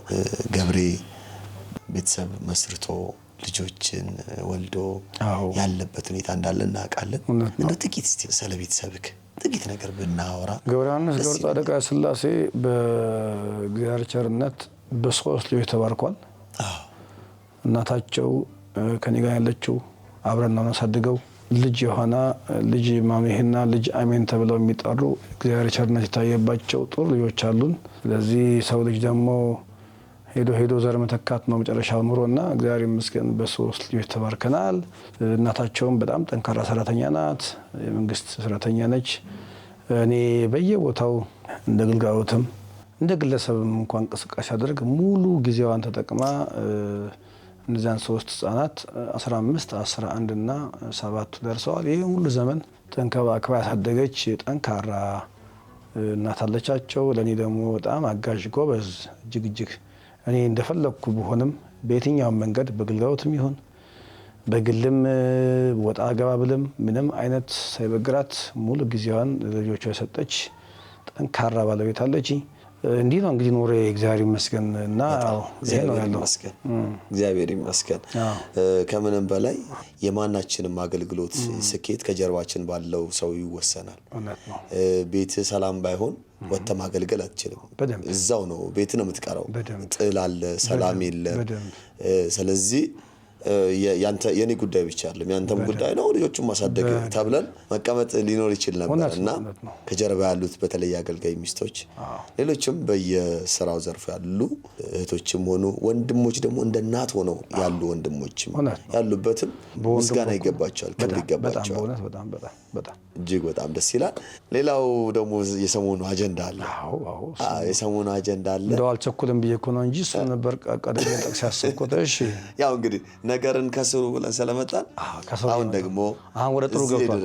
ጥሩ ያው ጥሩ ትዳር አለ፣ ጥሩ ልጆች ቤተሰብ አለክ። አሁን ደግሞ እግዚአብሔር ፈቅዶ ያገለገልከው አምላክ በጥቂቱ ጊዜውን ጠብቆ ባንተ ላይ ክብሩን እየገለጠ ስራውን እየሰራ እንደሆነ እናያለን። እንዴት ነበር? እስቲ ወደ ኋላ መለስ ስላድርግ የዚህ ነው ወደ ኋላ መለስና እቺን በሳቅ በደስታ ማውራት ነው ያለብኝ። ግን እንዳልከው እኔ ያው ማይክ ላይ ብዙ ስለሆንኩኝ አፍንም ገጥመ ነው እሱን ተረዳኝ። እንግዲህ ሌላ ጊዜ አፌን ገልጬ የማወራበት ጊዜ ይመጣል። ወንድማችን አዶናይ እና እህታችን ሰላምዬ ሰላም የስማይል ስፔሻል ክሊኒክ ባለቤት መስራች እና ባልደረቦቿም ቤተሰቦቿም የአዶኒ ደግሞ ያው እሱ እንደ ግለሰብ ደግሞ ከጀርባም ያሉት የሚዲያ ባለሙያዎች ወንድሞቹም ተባብረው ገብረ ዮሐንስን ከዛሬ 2 ወር በፊት የተሽከርካሪ ባለቤት ለማድረግ በተደረገው እልህ አስጨራሽ ትግል አይባልም። በጣም እግዚአብሔር ይመስገን ሰው በክብርና በፍቅር ነው ቻሌንጁን የፈጸመው። ግን እንደ ጀማሪ ግን እነሱ ድርሻውን ወሰዱት። ዶክተር ሰላም ወይም ስማይል ስፔሻል ክሊኒክ የተሽከርካሪውን ግዢ እንደምትፈጽም በሰጠችን ቃል መሰረት በወንድማችን በአዶኒ በኩል ደግሞ ቻሌንጁን ቋንቋውን እንግዲህ ተገቢ ከሆነ አላውቅም እሱን አስጀመረ። ከዚያ በኋላ የኢትዮጵያ ሕዝብ በሙሉ እስከሚቻል በእምነት የሚመስሉንም በይበልጥ እነሱ ያው ሁሌ እንደምናገረው ግዴታቸው ነው። ምክንያቱም ልጃቸው ነኝ፣ ወንድማቸው ነኝ፣ አባታቸው ነኝ፣ አገልጋያቸው ነኝ። በእምነት የሚመስሉን ሰዎች ግድ ስለነበረባቸው ትግሉን ተቀላቀሉ። የሚመለከታቸውን የሚገባቸውን አደረጉ። ደግሞ የሚገርመው ከዚያ ባለፈ ግን በእምነት የማይመስሉን ወይም ኦርቶዶክሳውያን ያልሆኑ ሁሉ ሳይቀር የተካተቱበት ከባድ ደስ የሚል መንፈሳዊ ትግል ተደረገ። እግረ መንገዴን እነሱን በጣም ላደንቃቸው ምስጋና ላቀርብ እፈልጋለሁ። በእስልምናውም በፕሮቴስታንቱም ዓለም ያሉት ወንድሞች እህቶች ይህንን በጎ ስራ ሰው ስለሆነ እንደገና ደግሞ ባለው የራሱ ተጋድሎም ይገባዋል ብለው በጣም በበጎ አስተሳሰብ እጅግ ላደንቃቸው ይገባል በጣም እና ሰዋዊ በሰውነት ብቻ በጋራ የሱ ስኬት ለኛም ስኬት ነው ብለው ተሳተፉ። ከዛ ደስ በሚያሰኝ መልኩ ከታለመለትና ከታሰበው በፊት ባጠረ ጊዜ ተጠናቀቀ። ከዚያ በኋላ እግዚአብሔር ይመስገን ጥቂት ያው ነገሮች መከናወን ስለነበረባቸው ጾሙ ስለነበረ ጥቂት እረፍት አድርገን አሁን ከበዓለ ትንሣኤ በኋላ በሚያዝያ 19 ቀን የመኪናው ርክብ አድርገን ገብረ ዮሐንስ የደም ዝውውርን በጣም በደስ በሚል ጨምሮለት አሁን ገብረ ዮሐንስ የቢዋይዲ ሴጎል መኪና ባለቤት ሆኗል።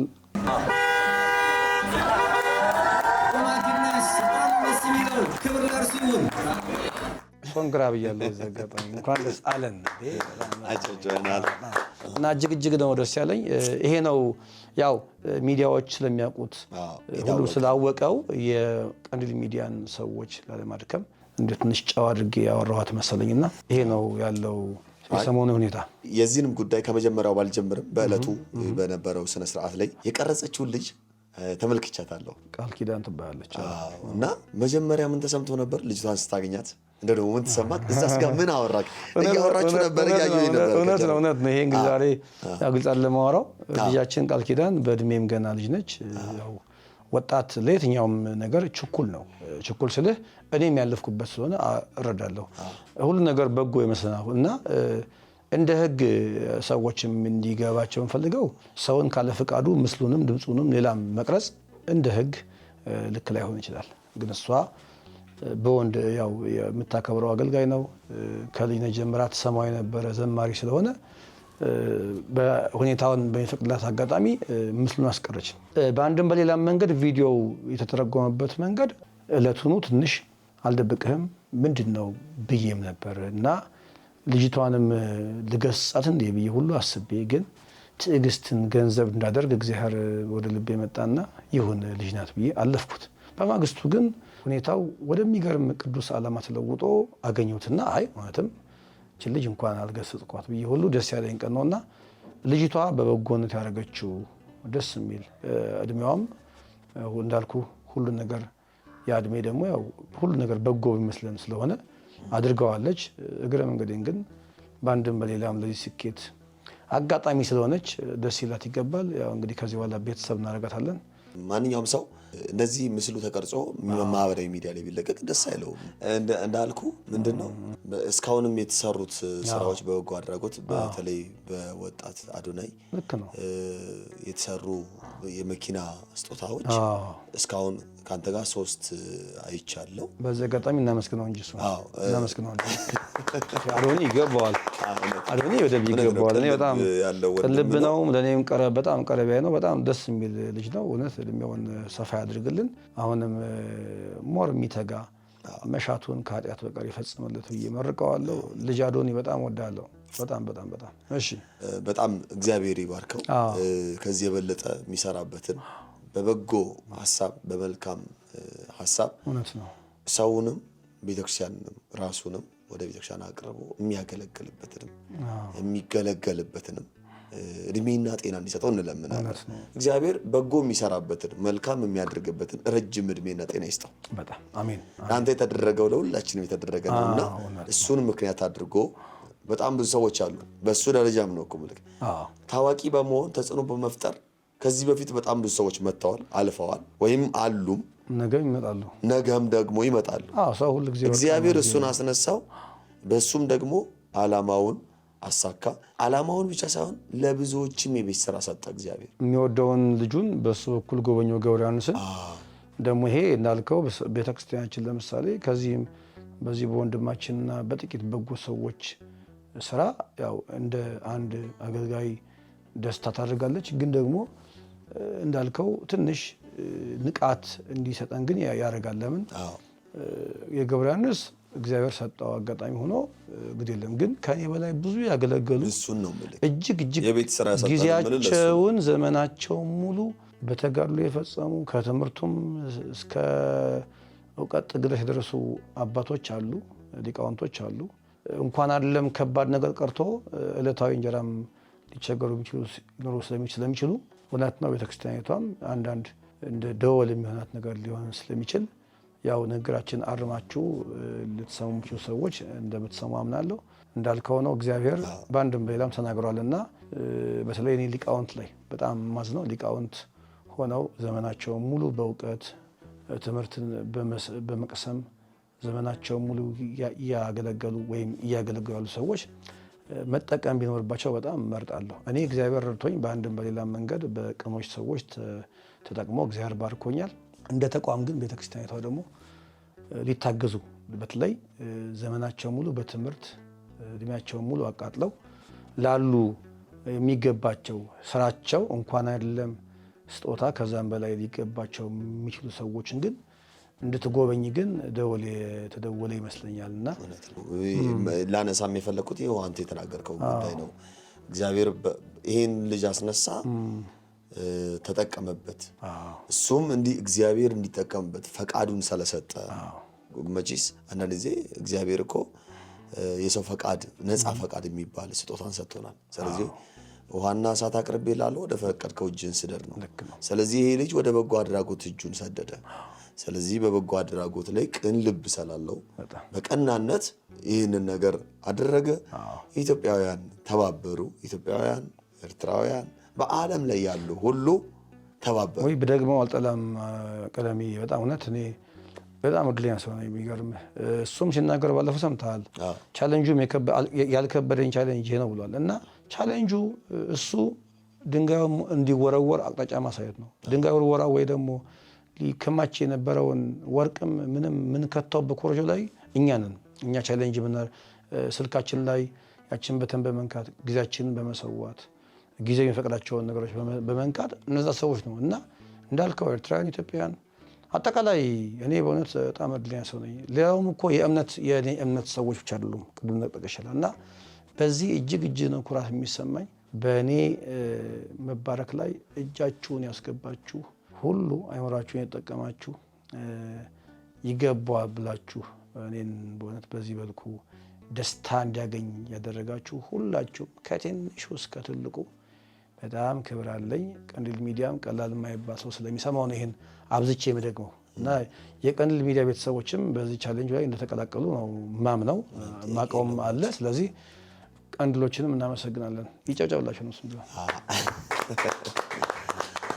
እግዚአብሔር ያክብርልን። በጣም በቃ በዚህ ስራ ላይ የተሳተፉትንም ሁሉንም እንደ ቤተክርስቲያን ልጅነታችንም እንደ አንድ በጎ ስራም ማድረግ እንደሚወድና በጎ ስራ የተደረገለትን ሰው ደስታውን አይቶ እንደመደሰት እግዚአብሔር ይመስገን። ሁሉንም ሰጪውንም አሰጪውንም የተሰጠውንም እግዚአብሔር ይጠብቅልን። አሜን። እውነት ነው። በጣም ደስ ይላል። በተለይ እናንተ ሰጪዎችን እናመሰግናለን። ጠብቃችሁ። አሜን አሜን። ተቀባዩን ደግሞ እግዚአብሔር ይርዳው። እንግዲህ ይጠብቀው። እንዴት ነው አሁን ገባች? መቼም ንብረትም የትኛውም አይነት የሚሰጥ እግዚአብሔር ነውና ለኔ እንግዲህ አሁን ላለሁበት ወሳኝ ነገር ከሆኑት አንዱ መንቀሳቀስ ነው። መንቀሳቀስ ደግሞ አሁን ባልንበት በደረስንበት የዚህ እድሜም ላይ ካለሁበት አንጻር በከተማይቱ ውስጥ ያለውንም የትራንስፖርት እጥረትና አጠቃላይ ከተማ ውስጥ ምቹ አለመሆን አንጻር ለኔ መኪና በጣም ቤዚክ ነገር ነው አሁን እንደሚገባኝ ከሆነና እግዚአብሔር ነው ያመጣው ያስፈልጋው በሰጠኝ። ስለዚህ ይሄን ያደረገ ጌታ ደግሞ በዚያ በሽልማት አቀባበል ሂደት ላይ በእስማኤል ስፔሻል ክሊኒክ በዓለ ቅብብል በይፋ ተናግሬ ነበር። ግን እግዚአብሔር በዚያም በኩል አመሰገንኩት።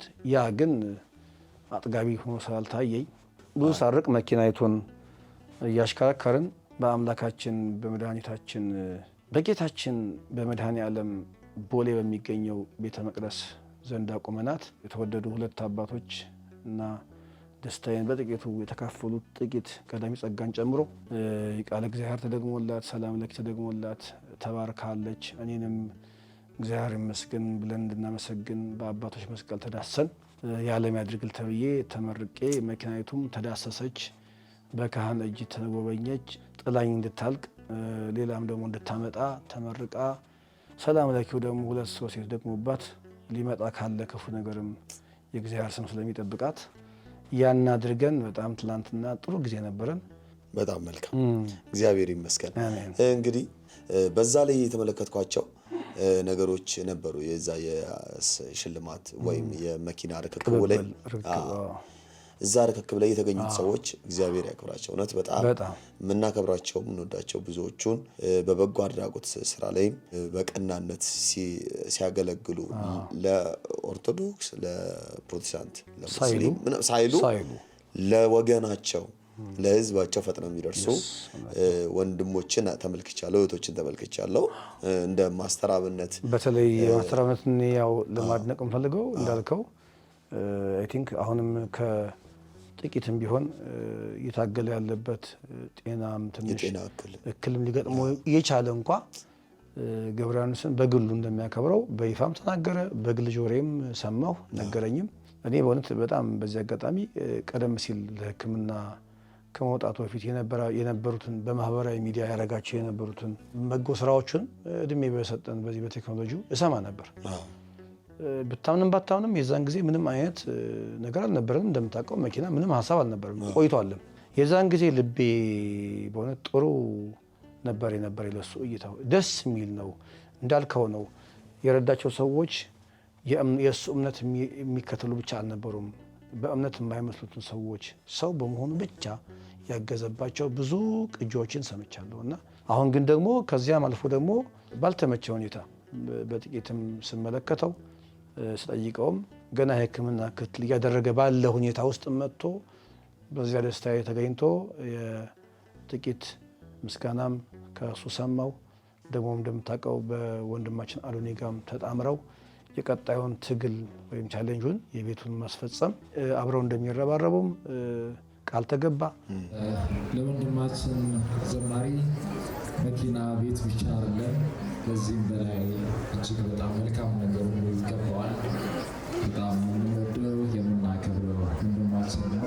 ይሄ ለእኔ ትልቅ ክብር ነው። ቅድም ብያለሁ፣ የአብነትን አይነት ልብ ያላቸው በእምነት ከኔ ጋር የማይመስሉ ነገር ግን እጅግ ሰፊ ልብ ያላቸው ሰው በሰውነቱ ብቻ የሚያከብሩ በእምነት የእሱ እምነት ተከታዮችም አሉ። ከነዚያ ውስጥም አንዱ ነውና እውነትም ለማስተር አብነት ያለን አድንቆት እጅግ እንገልጣለን። የቀረችውን ደግሞ ጥቂት ድካሙን እሱ እግዚአብሔር አምላክ አሳርፎት የቀደመውን ጤናውን መልሶለት ወደ ቀደመው ትግሉ፣ ወደ ቀደመው ብርታቱ፣ ወደ ቀደመው በጎ ስራው ተመልሶ በሙሉ ኃይል እንዲያገለግል የሚያገኘውን እርካታ እሱ የሚያመልከውን እግዚአብሔርን በሚያምንበት መጠን አገልግሎ ሰውም ደስታ እንዲያገኝ እሱም መንፈሳዊ በረከት እንዲያገኝ ፍጹም ጤናውን እንዲመልስለት በእውነት ከጸሎት የማይተናነስ ነው እየተናገርኩ ያለሁት። እግዚአብሔር አሁንም የመጨረሻውን ጤናውን ያርግለት። ሕክምናውን በሚከታተልበት ጊዜ በዶክተሮቹ ላይ የእሱን እጅ እንድናይ ያድርገን። የእግዚአብሔር እጅ ማለት ነው። አሜን። ይሄ ነው አንዱ ኢትዮጵያዊነት፣ ሰውነት ይሄ ነው። እኛ እሱም ያለው ሁላችሁም በየቤተ እምነታችሁ ሁላችሁም ጸሎት አድርጉልኝ ያለውና በጣም አስተዋይ ነው። በጣም ይሄ በጣም በጎ ነው ማለት እንደው እኮ በጎ ስራ ሰርተክ እዚህ አንድ እናት ያገዝካቸው እናት እንኳን ምን ያክል እንደሚመርቁ ምርቃታቸው ጸሎታቸው እንኳን ይደርሳል። ክብር አለን ለወንድማችን ለአብነት፣ እግዚአብሔር ያክብርልን። ካዶኒ ጋር ያላቸው ነገር ፍጻሜ እንዲያሳየን ደግሞ ይርዳን። ለገብረያኖስ ትግሉ በጣም አሁን እሱ ምንድነው ቀጣይ ይሄን የታሰበው ነገር እጅግ በጣም ከባድ ትግል አለው። በጣም ብርታት የሚጠይቅ እንደ መኪናይቱ አይቀልም። ምናልባት ግን እግዚአብሔር እኔ አንዳንድ ጊዜ ገብሬ ባላሰብነው መንገድ ደግሞ እግዚአብሔር ያዘጋጃል። እንደዛ ነው እኮ ይስሐቅን ይዞ በተጓዘ ጊዜ አብርሃም አባቶ የመስዋዕት በግ ወዴት አለ ሲለው እግዚአብሔር ያዘጋጃል የሚል መልስ ነው የመለሰለት። እኛ ባሮቹ ተነስተን እንሰራለን፣ እግዚአብሔር ያከናውነናል። ስለዚህ ምናልባት ተከናውኖም ሊሆን ይችላል። በጣም በልቡ የሚያስብ ሰው ይኖራል። ከትናንት ከታወጀችበት ትናንት አውጇል። እንግዲህ ሰምታችኋል አብዛኞቻችሁ። አዶናይ ቤቱስ እየተባለ ነው፣ ቤቱስ እየተባለ ነው። እኔና ማስተር አብነት እንግዲህ በይፋ ቻሌንጅ እናስጀምራለን። ለዘማሪ ገብረ ዮሐንስ ቪዲዮ ማየት ትችላላችሁ። እንዲሁም በቀንዲል ፕሮዳክሽን ላይ ፕሮዳክሽን ብቻ የምንሰራበትን የሰርግ የተለያዩ ቪዲዮዎችን የምንሰራበት ቻናል ላይ ተለቋል። ሙሉ የመኪናው ይዘት ማለት ነው።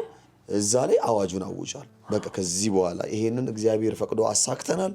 አሁን ደግሞ ከማስተር አብነት ጋር በመሆን የቤቱን ቻሌንጅ እናስጀምራለን። አሁን እንደተባለው ድሮ የሚገርም ታስታውሳለህ፣ የሰው ልጅ መሰረታዊ ፍላጎቶች ይባልና ልብስ፣ ምግብ፣ መጠለያ ነበረ የምንባለው።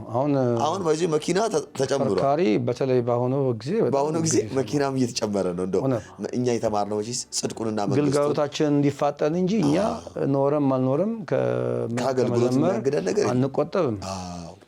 በደግ ሰዎችም መኪና ሄደናል፣ ባልተመቸም በፈረስም ተሄዷል። በተለይ የቀደሙቱ ቅድም ጠቅሼል ነበር፣ የቀደሙቱ ወንድሞቻችን ብዙ ዋጋ ከፍለው ነው ለእኛ የተመቻቸ ሁኔታ የሰውኛውን ድርሻ የሰሩት። እኛ አሁን በለመለመ መስክ ላይ ስንቀመጥ እነዚያ ቀደምት አባቶቻችን የከፈሉት ዋጋ አለ። እንግዲህ እኛ ደግሞ እድለኛ ሆነን ሸለመን፣ ሰጠን፣ አመስግነን መቀበል ነው። እግዚአብሔር በፈቀደ መልኩ በእነሱ አንደበት ተጠቅሞ በቃ ተናግሯል፣ አውጇል። ያንን አዋጅ ተቀብሎ ማስተጋባት እርግጠኛ የምነግርህ ታውቃለህ፣ እኔ አንድ አምናለሁ፣ እግዚአብሔር ይችላል። ይሄ ለትምክህት ምለው አይደለም፣ እግዚአብሔር ያድናል። ባያድነንም እንኳ የተባለው እንደው ለዚያ ላንተ መሰል አንሰግድም ያሉት እኮ ባያድነንም እንኳ ያሉት ያንን ምስል እኛ እንዴት እናመልካለን ከማለት አንጻር እንጂ እግዚአብሔር አያድንም። በማዳንና ባለማዳን ጉዳይ የሚነገር ነው። እግዚአብሔር በቃ አዳኝ ነው። እግዚአብሔር ደግሞ ይችላል። ገብረ ዮሐንስ ቤት አገኘ አላገኘ የእግዚአብሔርን ክብር አይጨምርም። ስለዚህ እኔ እርግጠኛ ነኝ ለእግዚአብሔር የገብረ ዮሐንስ አንድ ኩርማን መሬት ለሱ ምንም አይደለችም። እሱ ከወደደ ሌላም ነገር ስለሚያደርግ እግዚአብሔርን ከዚህ እናወጣውና እንኳን ለእግዚአብሔር ለሰው የሚቻል ነው ይሄ። እግዚአብሔር ግን ይውደድና ይፍቀድ ብቻ። ደግሞ ደስ የሚለው ይሳካል። እንደገና በዚህ በሌላም ፎርም እንደዚሁ ስናመሰግን እንደምንገናኝ እርግጠኛ ነኝ። እንደው የድንጋይ መወርወራ ጠጠሯን ለመወርወር ያክል ነው እንጂ እግዚአብሔር ከወደደ የሰከንድ ስራ ነው። ስለ ትላንቱም እናመሰግናለን። ስለ ነገሩም ከወዲሁ እንድትተባበሩም እንድታግዙም እንጠይቃለን።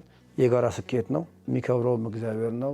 ከወዲሁ ስለምታደርጉት ቻሌንጅ ትግል እንወዳቸዋለን፣ እናደንቃቸዋለን። በተለይ የቀንዲል ሚዲያ ተከታታዮች ይህን ጥሪ እንዳታልፉ በእግዚአብሔር ፍቅር እንጠይቃለን። በጣም መልካም። በእግዚአብሔር ተማምኖ እንደዚህ መመስከር እጅግ መልካም ነውና እግዚአብሔር አምላክ እድሜ ጤና ይስጥክ። አሜን። በመጨረሻ ጠቅለል አድርገን የምታስተላልፈው መልእክት? እንግዲህ በመጀመሪያ እስካሁን ስለነበረን ቆይታ እንድንሰማማ፣ እንድንግባባ፣ ሀሳቤን ከሀሳብ ጋር ገጥመን እንድናወራ፣ ተግባብተን እንድንዳመጥ፣ ትዕግስቱንም እንድንችል አሁን ረዥም ጊዜ መቀመጥ ሰው አይችልምና ይሄን ትዕግስት እንድናደርግ ገንዘብ አድርጎ የሰጠን አምላክ ይመስገን። እግረ መንገዴን የልዕልት ጥበብ ውጤቶችን ባለቤት መስራች የሆነችዋን ልዕልትንም አመሰግናለሁ። ካንተ በተለየ በዚህኛው መንገድ እሷን ነው የማመሰግነው።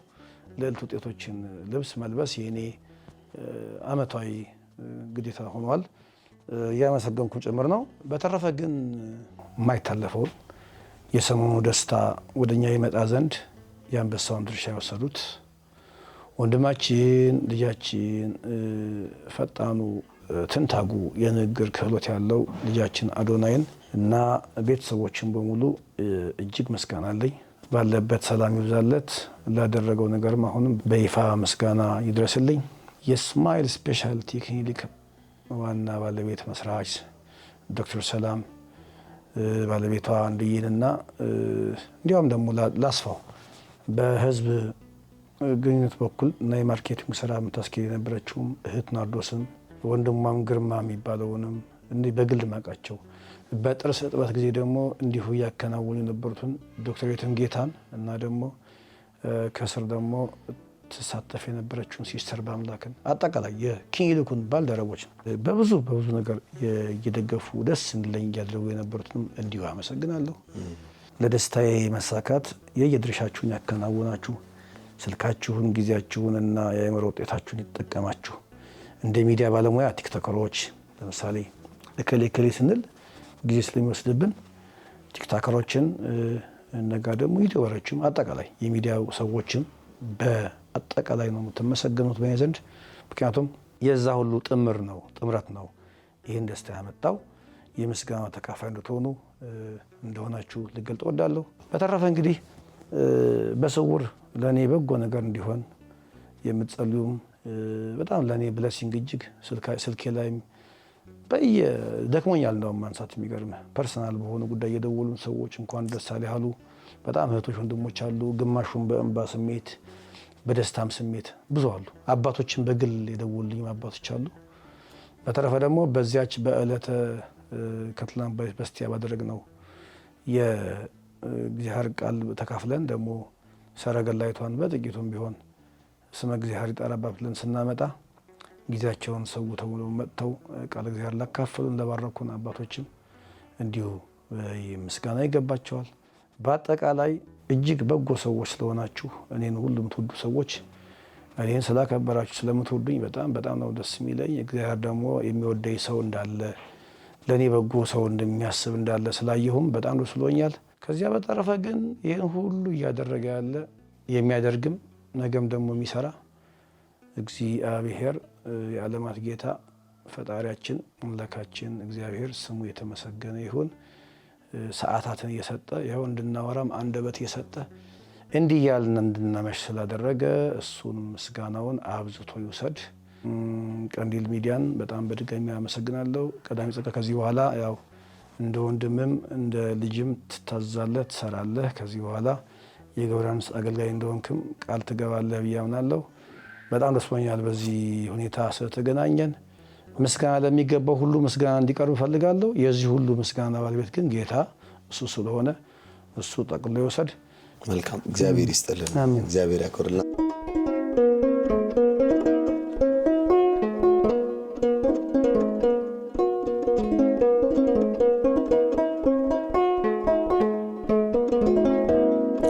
የእግዚአብሔር መልአክ ስሙ ድንቅ ነው። ለጾርዓ ሰው ለማኑሄ እንደነገረው በመሠዊያው ነበልባል ውስጥ አረገ። ኃያሉ ሚካኤል ድንቅን አደረገ። ኃያሉ ሚካኤል ድንቅን አደረገ። የእግዚአብሔር መልአክ ስሙ ድንቅ ነው። ለጾርዓ ሰው ለማኑሄ እንደነገረው በመሠዊያው ነበልባል ውስጥ አረገ። አደረገ ኃያሉ ሚካኤል ድንቅን አደረገ ኃያሉ ሚካኤል ድንቅን አደረገ።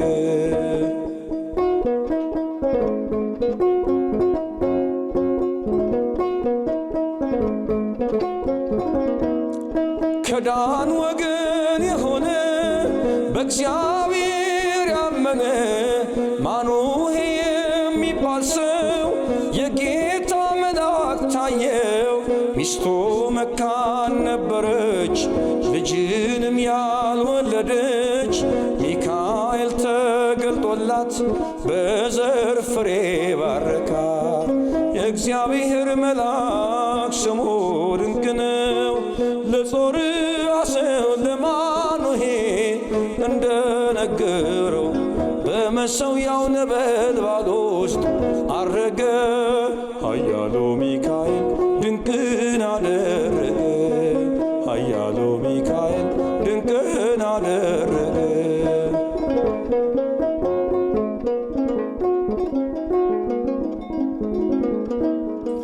የቀረውን ታሪክ ደግሞ ከመዝሙሩም ከመጽሐፍ ቅዱስም እያነበቡ እንዲማሩበት እንግዲህ እጋብዛለሁ።